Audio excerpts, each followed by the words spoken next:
Et à Toulouse, ils ont comme particularité d'être encore plus festifs qu'à Saint-Brieuc. Nous ici, on a l'habitude de dire que Saint-Brieuc est une fête et que c'est un style de vie. Chez eux, ça se déclenche extrêmement fort.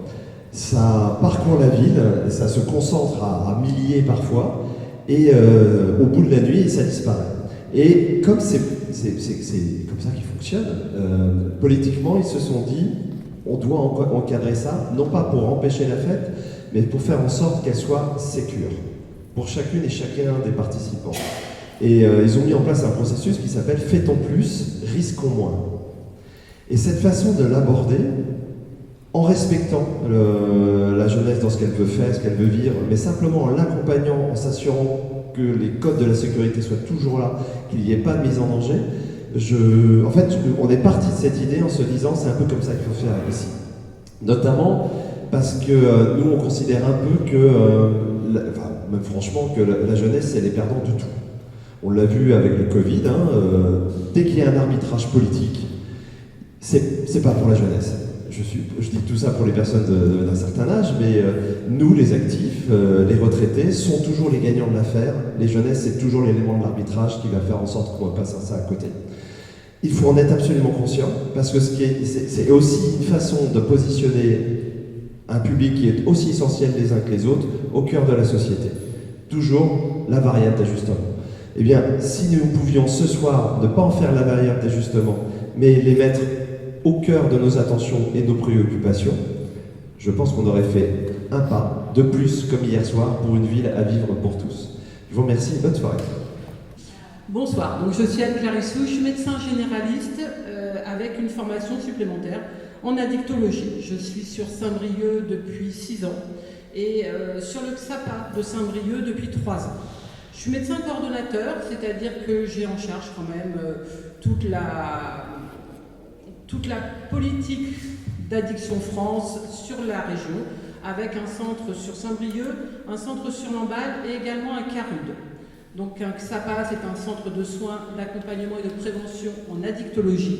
Le CARUD, c'est un centre d'accueil, je dis toujours un A, accueil, accompagnement à la réduction des risques pour les usagers de drogue. Et aujourd'hui, je vais vous parler de l'addiction et surtout, qu'est-ce que c'est que l'addiction? Donc en fait, c'est des mots qu'on a beaucoup galvaudés. On parle d'addiction, c'est pas un parfum, hein, l'addiction. C'est pas non plus une boutique à la mode. C'est un problème de santé publique. Malheureusement, la France est en tête au niveau des consommations d'alcool, de tabac, de cannabis par rapport à pas mal de pays.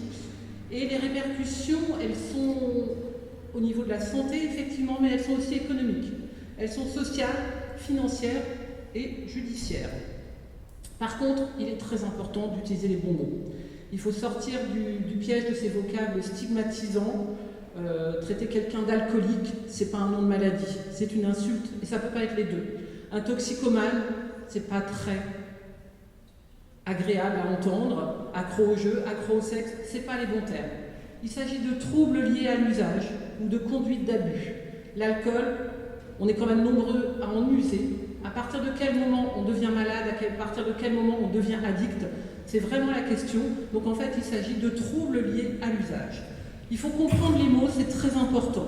Notamment le mot dépendance. Ça, c'est pareil, c'est des mots qu'on entend beaucoup à toutes les sauces. Donc la dépendance, c'est la répétition d'un comportement ou d'une consommation pour éviter les effets négatifs consécutifs à l'arrêt. C'est pas pour le plaisir, c'est pour éviter le déplaisir. Une morphine qui est prescrite contre des douleurs rend dépendant, mais pas nécessairement addict. Et la tolérance, ce sont des termes très importants, c'est le fait que l'efficacité décroît au fur et à mesure des prises, obligeant à augmenter les doses. C'est bien à cause de ça qu'on a souvent des problèmes d'overdose, parce que les gens augmentent progressivement leur dose, et quand ils s'arrêtent, pour une raison ou pour une autre, et qu'ils reprennent à l'ancienne dose, eh ben on a un risque d'overdose, puisque la tolérance a disparu. Donc, ce n'est pas le produit ou le comportement qui pose un problème, mais c'est son usage. On peut user de la cocaïne, quitte à vous faire bondir. C'est une substance psychoactive illicite. C'est pas parce qu'on en use qu'on est addict, mais bien on a un usage possiblement récréatif. Et dans tous ces usages, il y a des usages qui sont quasi sans risque, et puis après on va augmenter. On va augmenter le trouble de l'usage qui va passer de léger à modéré, puis à sévère. Ce trouble de l'usage, on a arrêté de faire des catégories. Il est impossible de dire qu'une consommation est non pathologique, puis qu'on est en abus, en usage nocif. Non, c'est une continuité, et c'est très très difficile de déterminer le moment où on devient addict, où on a un usage dangereux. Bien sûr qu'on passe notre temps à donner des critères, le nombre d'unités d'alcool qu'il faudrait consommer pour ne pas avoir de problème. Oui, pas de problème physique. Par contre, l'addiction, ce n'est pas une histoire de quantité. Donc l'addiction, moi je dis souvent aux patients, c'est que quand on peut dire « je ne peux pas ne pas », ben peut-être qu'on a un problème, effectivement. C'est quand on n'est plus maître du bateau. Un comportement qui visait à produire du plaisir ou à soulager une sensation de malaise pour trouver dans une situation donnée du mieux-être, qu'il soit social, physique ou psychique. C'est la focalisation sur un objet unique qui devient exclusif et qui exclut jusqu'à constituer un véritable besoin plus qu'un désir. C'est quelqu'un qui ne pense plus qu'à ça. Tout tourne autour de ça, ça envahit toutes ses pensées, toute son activité. Et la recherche de plaisir devient besoin. Ça, c'est une petite liste de questions qui est vraiment intéressante et que nous, professionnels, on relit régulièrement parce que c'est ce qui va nous aider à définir quand il y a une addiction et quand il n'y en a pas. C'est effectivement ce qui impacte la vie de quelqu'un. C'est pas parce qu'on prend telle ou telle quantité, mais si on se met en danger, si on met en danger les autres, si on se coupe des autres et qu'on n'a plus d'activité habituelle, peut-être qu'il y a un problème d'addiction. Après, souvent, on se pose la question de pourquoi. Pourquoi l'oncle Alfred est addict à l'alcool? Pourquoi mon neveu a des problèmes avec le cannabis et est peut-être addict? Alors en fait, c'est une rencontre. C'est une rencontre entre une personne et sa vulnérabilité individuelle. Une substance, on peut rencontrer un produit qui ne plaira pas et qui ne nous fera pas rentrer dans des comportements à risque, et puis d'autres qui vont rencontrer la personnalité. Donc c'est ce comportement avec son pouvoir addictogène, parce qu'il y a des produits très addictogènes, le plus addictogène étant quand même la nicotine, et un moment socio-culturel. C'est évident que dans certains moments de notre vie, on va être plus fragile. Et dans certains, on parlait du festif, des moments où ce sera plus difficile de dire non. Par contre, on est tous fabriqués pour être dépendants. C'est en nous. Et on est notamment dépendant des autres. Un nourrisson est dépendant de ses parents. Être amoureux est une magnifique dépendance. Le problème, c'est la perte de contrôle des mécanismes de recherche de plaisir et d'évitement de la souffrance. Et c'est vraiment une pathologie de la prise de décision. Bon, ça vous redit un petit peu ce que je viens d'expliquer. C'est vraiment la rencontre des facteurs de risque liés aux produits, des facteurs individuels de vulnérabilité et l'environnement. Donc, l'addiction, c'est une seule et même pathologie, avec ou sans substance. Du tabac à l'héroïne, les mécanismes cérébraux sont les mêmes. Les facteurs de vulnérabilité, c'est en général quand même une plus grande sensibilité à la nouveauté, l'impulsivité, la recherche de sensations fortes. Ça explique que l'adolescence soit un moment de grande fragilité vis-à-vis de l'addiction. C'est des moments où effectivement l'impulsivité, la recherche de sensations fortes sont souvent assez importantes. Donc, c'est une maladie neurologique, chronique. Le cerveau subit des perturbations complexes. Ces mécanismes ne fonctionnent plus normalement. Il me manque un morceau. Je n'ai pas tout. J'ai pas tout. Donc en fait, voilà. Alors, elle parlait du circuit de la récompense. Ça, c'est quelque chose dont vous avez tous entendu parler, j'imagine. ce circuit de la récompense, il implique 3 zones cérébrales. Et ces zones cérébrales, en fait, répondent au plaisir et vont créer de la dopamine. On a tous ce circuit de la récompense en nous. Par contre, il y a un moment où il s'emballe. Et quand il s'emballe, c'est plus une question de volonté. On a vraiment des gens qui sont debout sur le frein, mais ça freine plus. Il n'y a plus rien qui fonctionne. Donc ce qui est vraiment important à comprendre, c'est que ce n'est pas une histoire de volonté. Ce n'est pas quelqu'un qui ne veut pas, c'est quelqu'un qui ne peut pas. Et on ne peut aider les gens qui sont dans des consommations addictives qu'avec plusieurs professionnels. Un médecin seul peut rarement aider un patient. Il faut des psychologues, des thérapies cognitivo-comportementales. En général, il y a aussi des conséquences sociales importantes. On a besoin d'assistante sociale, c'est un travail à plusieurs. Et c'est pour ça qu'effectivement, l'addiction, elle nécessite, dès que ça part, des centres où on va prendre de façon globale les personnes.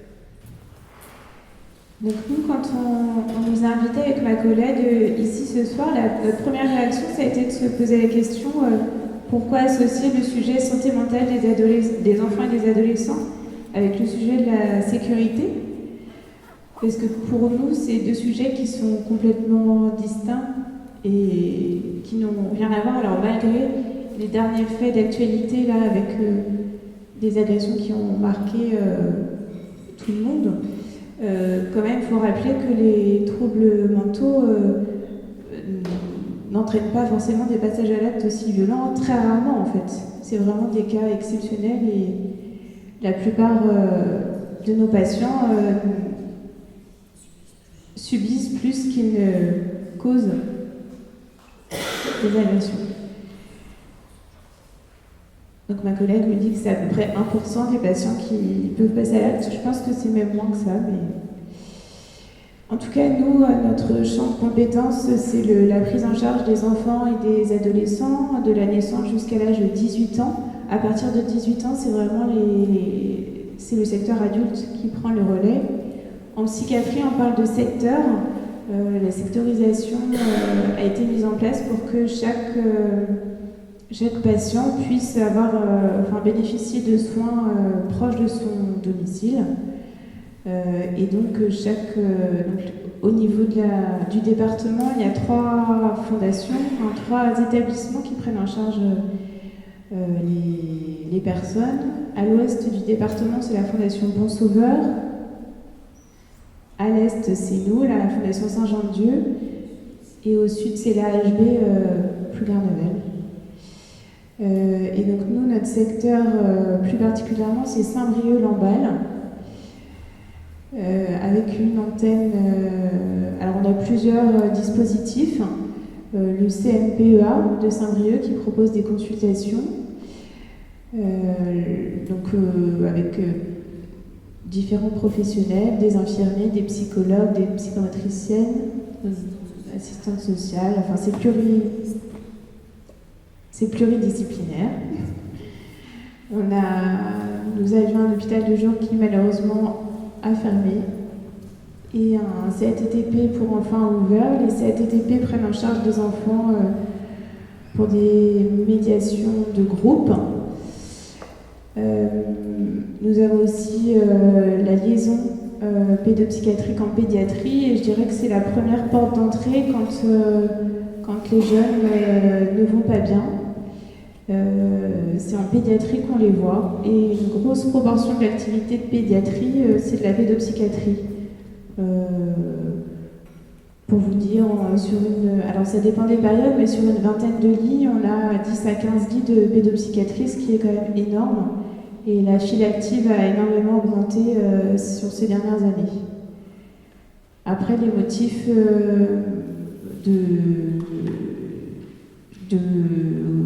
d'hospitalisation pour motifs pédopsychiatriques sont très variés. Ça peut aller des idées noires aux suicidaires, mal-être, scarification, syndrome anxieux et dépressif. Ça, c'est pour la part plutôt auto-agressivité. Et après, ça va être des troubles du comportement, crise classique. Mais pour tous ces passages à l'acte agressif, parce qu'on est ici ce soir pour la sécurité, il y a énormément de causes à ces passages à l'acte et c'est pas forcément du registre de la pathologie. C'est plurifactoriel et c'est, en tout cas chez les enfants, beaucoup lié à l'environnement, plus qu'à de vrais troubles. Et ce qu'on voit beaucoup en pédiatrie, mais aussi sur les unités d'hospitalisation, c'est aussi des jeunes qui sont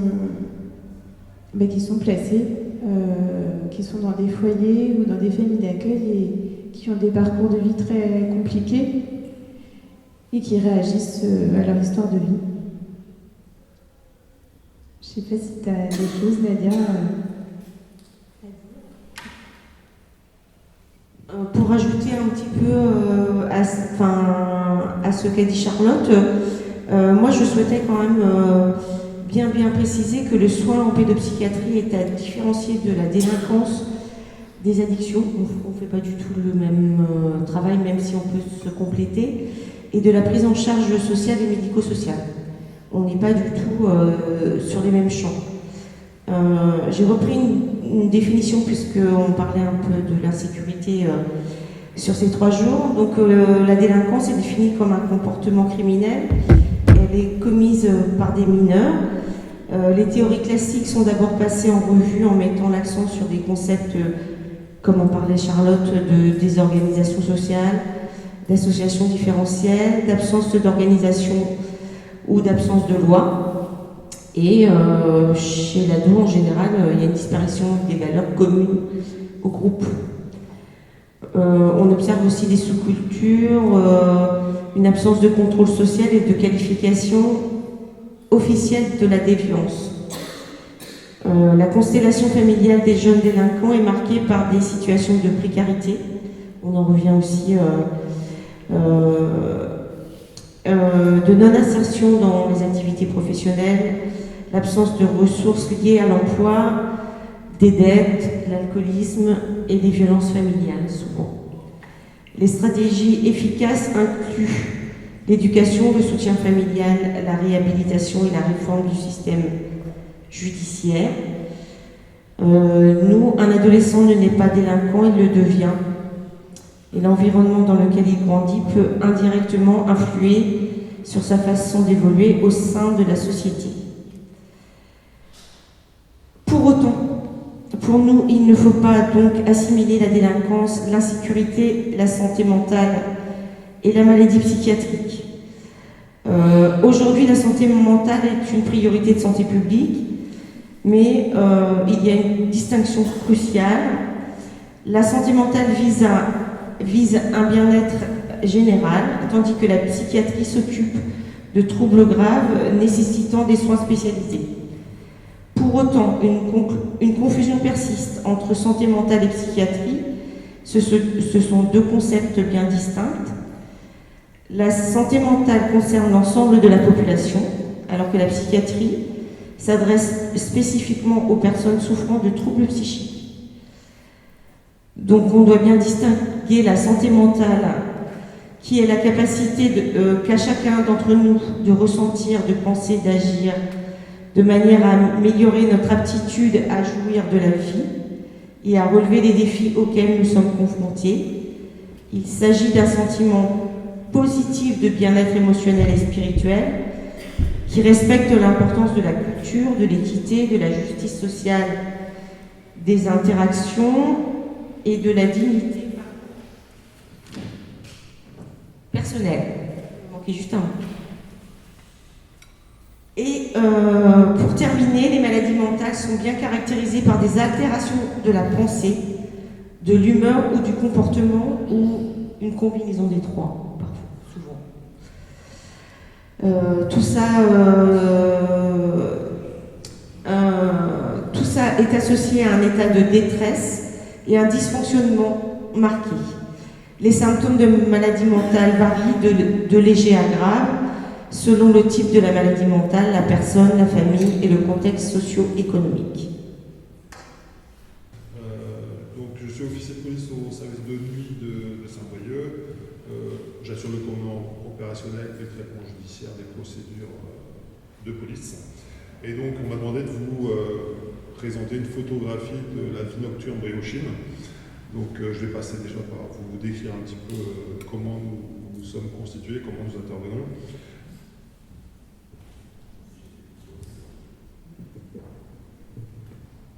Ok, je me mets plus près. Donc, la circonscription de police nationale de Saint-Brieuc dépend de la direction de la sécurité publique. Les fonctions et missions sont assez générales. La nuit, les équipes sont de deux types. Donc la police en tenue que vous identifiez, que vous connaissez, donc la police secours, qui répond aux appels 17 et qui assure une présence en véhicule sérigraphié. Et également, on a la brigade anticriminalité, les policiers en civil, véhicules banalisés, qui sont à la recherche donc, du flagrant délit et qui répondent également aux appels 17 qui les concernent. À noter que pour prendre en compte la menace terroriste, à tout moment, un équipage est en capacité de réagir. Et donc, en l'espèce, la nuit, c'est notre brigade anticriminalité. Donc, la nuit, les effectifs sont moins nombreux que la journée. On peut dire qu'on est à peu près entre 15 et 20, ce qui fait environ 4 patrouilles, 3 patrouilles en plus, une patrouille en civil. Et donc, les équipes de nuit travaillent de nuit, mais commencent à 18h30. Donc, on va dire que c'est soirée et nuit. Donc, de 18h30 à 6h30 du matin.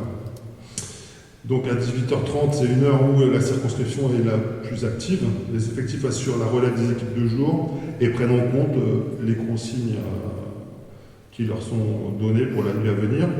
Ils sont informés des faits saillants de la journée, des recherches en cours, fugues, disparitions, recherches judiciaires éventuelles. Et je leur donne des consignes à exécuter dans la nuit en fonction de l'actualité, donc des surveillances, des passages dans les gares, dans les sites sensibles et des contrôles routiers.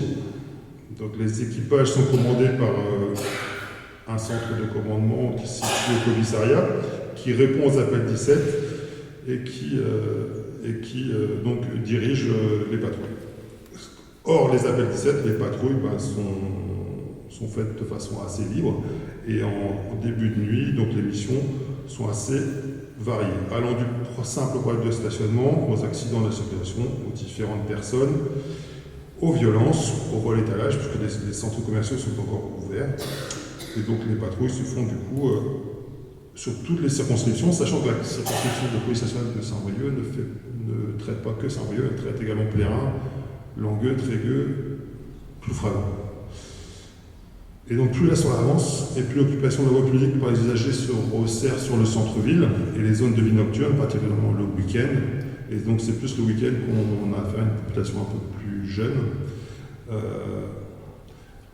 La population de soirée change.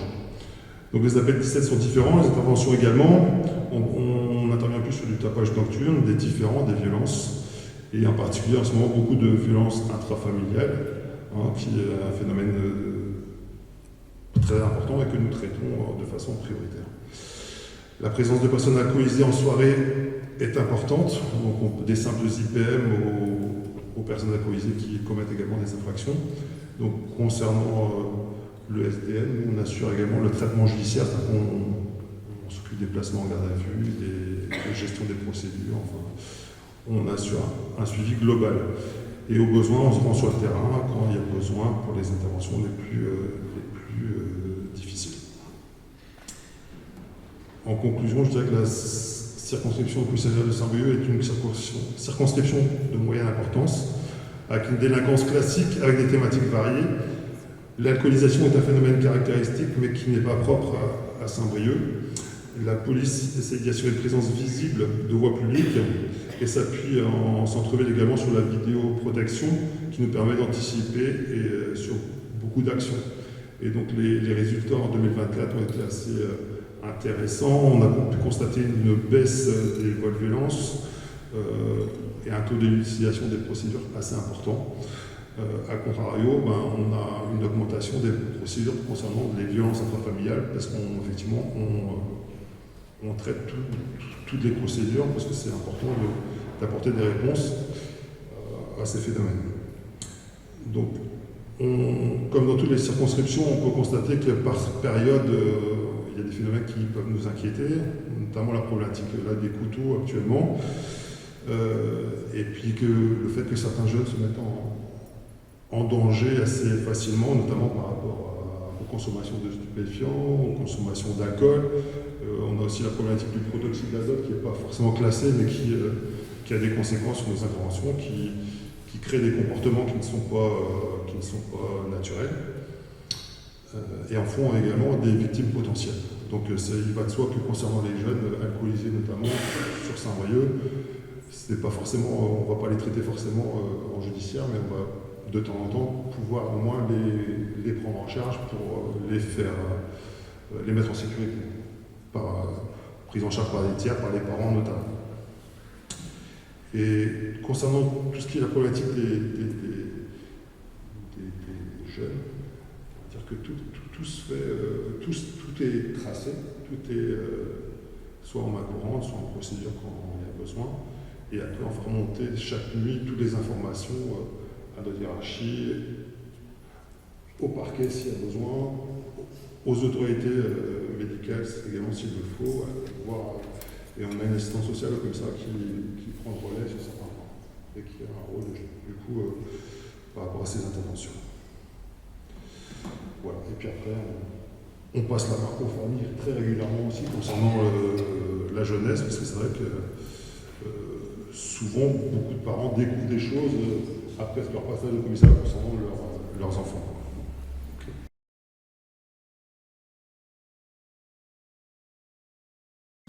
Je suis là aussi pour comprendre. Je posais la question, le rapport garçon-fille.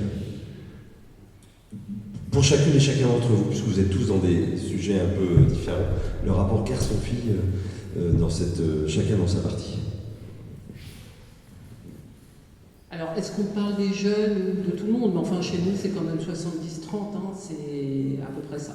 70 hommes, 30% femmes. Et chez les jeunes, c'est à peu près la même chose. À notre niveau, je pense qu'on est également dans une proportion on a plus d'hommes que de femmes. Mais dans certaines problématiques, notamment les fugues, on constate qu'il y a beaucoup de jeunes filles qui se mettent en danger par rapport à ces situations en fait, et qui peuvent très vite devenir des victimes. Mais c'est plus des filles qui vont fuguer que des garçons. On constate qu'il y a plus de filles qui se mettent en danger de cette façon-là. Après, effectivement, les garçons, c'est plus par rapport à leur comportement, par rapport à l'alcool, aux violences, etc. Et juste quand même sur les addictions, est-ce que les filles ont plutôt un type d'addiction et les garçons un autre type d'addiction, ou tout le monde c'est varié autant? Non, c'est à peu près la même chose. Je vois pas de grande différence. Peut-être que c'est plus la façon dont on va arriver à parler des addictions, parce qu'effectivement, une femme qui a un problème, alors pas d'alcoolisme, mais pour moi de troubles de l'usage d'alcool, a beaucoup plus de mal à en parler, parce que le regard de la société sur une femme qui consomme de l'alcool n'est pas du tout le même que celui d'un homme qui boit de l'alcool. Hein. Entre le joyeux vivant et une femme qui boit, c'est pas pareil. Mais je pense que c'est à peu près la même chose. C'est juste le regard qu'on a et qu'on voit. Mais est-ce que chez les mineurs, c'est la même chose? C'est-à-dire que les garçons ont autant d'addictions que les filles et le même type d'addiction? Oui, c'est à peu près pareil. C'est sûr que ce n'est pas les mêmes addictions chez les jeunes. On a une consultation jeunes consommateurs. Donc, le principe, c'est des jeunes consommateurs. Donc, ils ne sont pas encore dans des problématiques d'addiction. Mais on a à peu près la même chose, avec quand même chez les jeunes beaucoup plus de produits de type kétamine, cocaïne, et l'alcool vient souvent en plus de tout ça. C'est rarement l'alcool seul, chez les très jeunes. Et pourquoi vous dites que ce n'est pas des addictions chez les mineurs? Non, je vous parle de ce qu'on a. La consultation jeunes consommateurs, c'est d'aller voir des jeunes qui ont consommé un produit. C'est ce que j'essaie d'expliquer, c'est pas parce qu'on prend un produit une fois, deux fois, trois fois qu'on est addict. Donc effectivement, on va rencontrer des jeunes consommateurs, on va leur parler des consommations, on va leur expliquer comment aussi consommer sans se mettre en danger, notamment les jeunes filles qui peuvent vite devenir des victimes.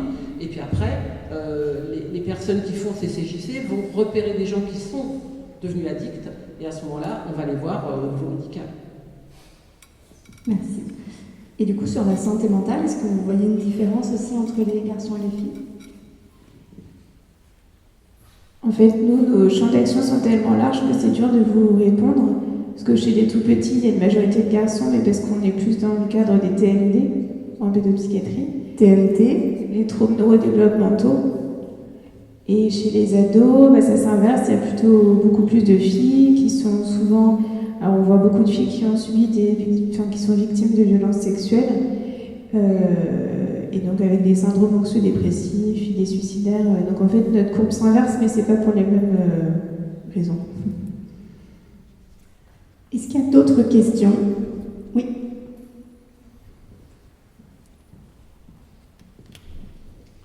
Merci.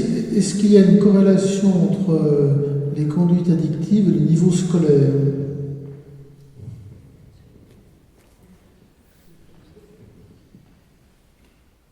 On peut difficilement imaginer qu'on ait quelqu'un qui ait un trouble lié à l'usage important et qui arrive à maintenir un niveau scolaire satisfaisant. Au bout d'un certain temps, alors ça peut mettre beaucoup de temps, hein. C'est vrai qu'on a des jeunes qui arrivent à avoir des addictions, notamment aux écrans, hein, qui est quand même malheureusement très très fréquent, qui peuvent consommer effectivement du cannabis, de l'alcool en soirée, et progressivement on va avoir un infléchissement scolaire. Malheureusement des fois c'est très très long avant de vraiment le voir, mais il n'y a pas d'addiction évoluée sans infléchissement scolaire. Merci, il y avait une question au fond. Ouais. Oui, alors en fait, dans votre expression, j'ai la sensation qu'on ne fait pas le lien entre la santé mentale, les addictions et la délinquance. Or, moi je suis professionnelle en mission locale, j'ai l'impression de voir ça tous les jours. Alors après, il y a effectivement, à mon sens, un repérage qui est difficile parce que c'est des jeunes qui sont hors parcours de soins. Et lorsque on l'évoque avec eux, et après nous ne sommes pas professionnels de santé, on se retrouve avec un certain déni de ce public. Et pour autant, sur la santé mentale, on voit bien des jeunes qui vont passer à l'acte beaucoup plus facilement. Et la plupart des jeunes que l'on peut accompagner qui vont être dans un contexte de délinquance, délit, plus, puisqu'on a aussi des jeunes qui vont vers du crime. Et pour autant, on a ces sujets de santé mentale derrière. Donc je suis un peu étonnée de voir que ce lien n'est pas évident pour vous. Alors pour moi, il est assez évident, et d'autant plus qu'il y a dans les familles des choses qui se reproduisent. C'est-à-dire que parfois, on a des enfants qui sont en souffrance, qui arrivent dans des services de pédopsychiatrie, et puis on sait bien qu'au-delà, il y a eu des parents qui étaient déjà dans des conduites addictives, qui n'ont peut-être pas pu faire leur rôle de parents, et à mon avis, tout ça est très très lié. Pour moi, les troubles liés à l'usage, oui, devraient relever de la psychiatrie. Il y a des psychiatres qui sont addictologues, il y a des médecins généralistes qui sont addictologues. Là, c'est un grand débat. Pendant très longtemps, effectivement, on a séparé les addictions en donnant... Enfin, les médecins généralistes s'occupaient de l'addiction à l'alcool et au tabac, les psychiatres s'occupaient des autres addictions. Aujourd'hui, on a quand même évolué là-dessus. Je pense qu'effectivement, il y a beaucoup de liens, je suis tout à fait d'accord. Après, la délinquance, elle est parfois liée aussi à des consommations. Une consommation de cocaïne, on voit bien qu'on a des consommateurs de cocaïne qui prennent des grosses quantités, qui ont des bouffées un peu paranoïaques, avec cette impression que tout le monde leur en veut, et qui peuvent devenir extrêmement violents, dangereux. Mais ça ne veut pas dire qu'ils sont addicts. Ça veut dire simplement qu'ils ont un trouble du comportement lié à une consommation, comme l'alcool. Il y a des gens qui ont des consommations d'alcool qui sont peut-être la plupart du temps à peu près maîtrisées, et puis qui, sur une grande consommation d'alcool, vont avoir des troubles du comportement. Mais effectivement, tout ça est très intriqué. Troubles du comportement, addiction, santé mentale et substances psychoactives. Je ne sais pas si... Alors nous, c'est vrai que les jeunes qu'on rencontre ont des pistes systématiquement, on les questionne sur leur consommation, mais pour nous, c'est plutôt un symptôme de... Enfin, les jeunes qu'on rencontre, c'est pas le problème principal. En fait, il y a souvent une pathologie sous-jacente. Et d'ailleurs, les jeunes que j'ai vus qui étaient polyconsommateurs, en fait, ils avaient un trouble psychiatrique sous-jacent. Et effectivement, la distinction entre psychiatrie et addicto est très compliquée, mais il faut qu'on travaille ensemble, quoi. Pas trop de choix. Il y avait une autre question ? Oui. Alors en fait, j'ai trois questions. Je les fais à la suite. La première, c'est sur de quels jeunes on parle, et c'était la question des bornes. Est-ce que dans vos travaux, vous avez des jeunes plus jeunes, et j'allais dire presque des jeunes plus vieux, c'est-à-dire est-ce que finalement les comportements que vous observiez auparavant concernent des jeunes qui effectivement sont devenus plus jeunes, et est-ce que finalement des comportements de jeunes se sont pas non plus déportés d'une certaine façon vers, j'allais dire, des jeunes adultes, ou en tout cas une entrée, un comportement un peu plus tardif. Ça, c'était la première question. La deuxième, c'est le phénomène de groupe, peut-être. Est-ce qu'il joue plus? Et là, j'ai en tête alors des phénomènes liés aux émeutes qu'on a pu connaître, mais aussi les violences qui ont eu lieu il y a quelques jours de ça avec la victoire du PSG, où ce qu'on a pu voir, c'est un phénomène de groupe important, mais aussi lié à des phénomènes addictifs, puisqu'on me parlait d'usage, notamment de gaz, sur certains groupes, ayant entraîné effectivement une violence ou un comportement en tout cas violent dans l'espace public. Et puis la troisième question, mais je suis arrivé en retard dans votre intervention sur les addictions, c'était les réseaux sociaux. Les réseaux sociaux et les addictions, mais peut-être que vous l'avez évoqué. Alors, la question des âges. Oui, parce que alors moi j'ai pu me souvenir de tout. Donc la question de l'âge, alors nous effectivement on prend en charge les jeunes à partir de 14 ans, c'est ça. En général, on va considérer comme jeunes en dessous de 25 ans. Et effectivement, on voit quand même des différences dans les modes de consommation et dans le type de produit. Parce qu'effectivement, le groupe autour, ça joue. Et c'est vrai que les 16-25 ans, là, ça se calme un petit peu en ce moment, mais vraiment, les consommations, par exemple, de kétamine, c'est 16-25. Hein. On a peu de consommateurs de kétamine au-delà de 25 ans. Après, c'est vrai qu'on a des adolescents, hein, c'est des termes qu'on a entendus, d'adultes qui continuent à avoir des comportements avec des prises de risques, avec des comportements assez adolescents et des façons de consommer assez adolescentes, ça arrive. C'est très difficile de savoir ce qu'est un jeune. Je me considère comme jeune, je ne comprends pas où est le problème. C'est quoi un jeune? J'ai pas la solution, mais je pense que c'est vraiment dans la prise de risque, dans l'expérimentation, qu'on voit des comportements qu'on va appeler jeunes. Après, il y avait la question de l'effet de groupe, les émeutes, et peut-être que vous pouvez compléter après pour moi, sur voilà. la chute. Et puis pour moi, c'est pas de la... Pour moi, c'est pas de la médecine, là, c'est de la sociologie, l'effet de groupe. Et je peux pas parler d'addiction. Moi, je sais pas si ces gens-là, ils ont bu ce jour-là de façon importante parce qu'il y avait du monde. Est-ce qu'ils ont effectivement consommé des gaz? Mais ça en fait pas non plus une addiction et une pathologie. Là, pour moi, on n'est pas tellement dans la pathologie. Du coup, est-ce que vous pouvez peut-être expliquer comment est-ce que ça arrive, que ça dégénère, ces événements-là, ces émeutes? Est-ce que vous les voyez venir et pour autant vous n'arrivez pas à les contenir, ou vous ne les voyez pas venir Pour le match du PSG qui est cité, effectivement on pouvait le sentir venir. Maintenant c'est compliqué de comprendre le pourquoi et comment ça va s'organiser, puisque les réseaux sociaux interviennent. En fait, la fête, ça se fait tout souvent en groupe, et puis il y a un moment où ça bascule, c'est pas forcément identifiable, mais effectivement maintenant... le fait que ce soit une fête nationale aussi, ça fait que ça se passe partout, et gérer différents endroits en même temps, c'est compliqué, quoi. Mais est-ce que, comme vous le voyez venir, du coup, il y a plus d'effectifs où ils sont répartis différemment, vous avez une autre organisation, ou pas forcément? En l'espèce, non, pas plus. Pas plus. Parce que la fête n'était pas sur Saint-Brieuc, en fait. C'était en décalé. C'est vrai que c'est compliqué de décaler